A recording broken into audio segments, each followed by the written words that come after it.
Hi guys, so it's John here with another vlog, and this is day 2 essentially of Mobile World Congress. Now, whilst I'm not at Mobile World Congress in person, I'm based here in the Clove offices.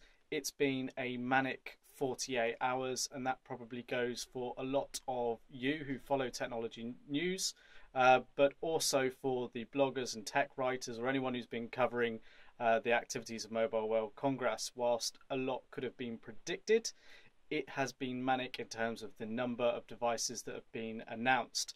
Now, I'm not going to go through all of them because you can see that on our website and many others, nor will I run through all the specifications, but of course we need to touch on a few of them.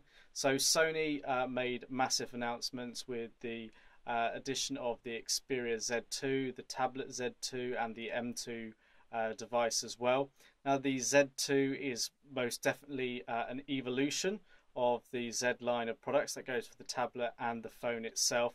So it's nice to see it's evolving. There's nothing that really screams, look at me, or you must buy me if you're an existing Sony device user. However, there's lots of nice features there if you are looking to upgrade in the next 12 months or so. It's a very powerful handset. With the 4K video recording, that's going to be a nice feature for some people. It's going to be an affordable little addition. Of course, the tablet there as well. I mean, that's a lovely tablet in itself. The original tablet Z was great, and I'm really looking forward to getting hands on with the second generation as well.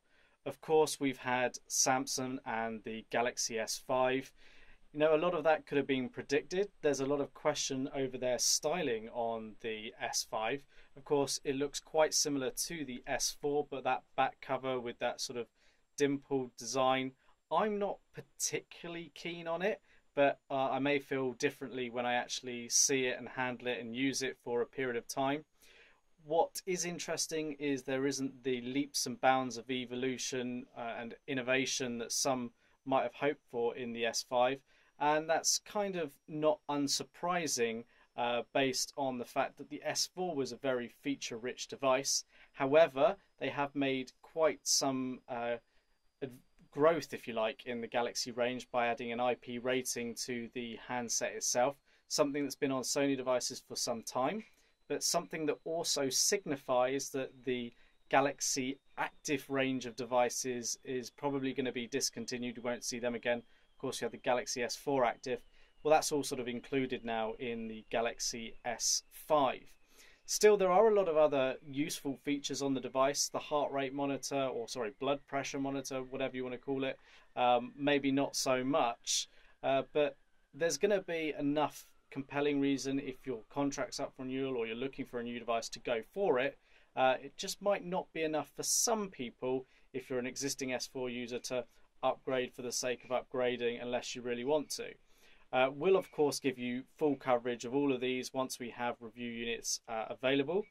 The Sony Xperia Z2 has been priced at $470 plus VAT. That's available to pre-order now on the Clove website. There may be some movement come time of launch in mid-April. The S5 will also come in the middle of April or early part of April as well. And of course, going with all of this is the range of sort of healthcare and fitness products that go with it, all the different bands, including the Galaxy Gear or the Gear 2. Interesting sort of developments, all of this. Lots of people or companies announcing these products. It'll be interesting to see who becomes the leading brand, if you like. Samsung have the capability with the number of users and the S5 devices. Sony have a good opportunity as well, although I think Samsung have taken a lot of coverage off their product with the fact they've announced the Gear 2, the Gear 2 Neo, and this sort of Fit product as well.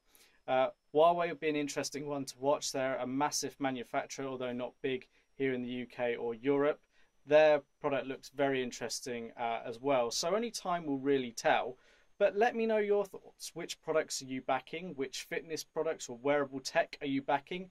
Are you sort of taking a stance back from it at the moment to see which one comes out strong? Because I personally am not convinced on any of them at the moment. They've all got compelling features, but I'm not sure which one I would opt for because they all do a similar thing, but some bits are slightly different. So although it's just coming to the end of day 2 in Mobile World Congress and there's a couple more days to go, that's pretty much it in terms of major announcements. Of course, there have been some from HTC and Acer as well as LG. Now, we can't simply cover them all, but check out our blog, blog.clove.co.uk, for further information. And we'll see you again in the next video. We look forward to your comments. Thanks for watching.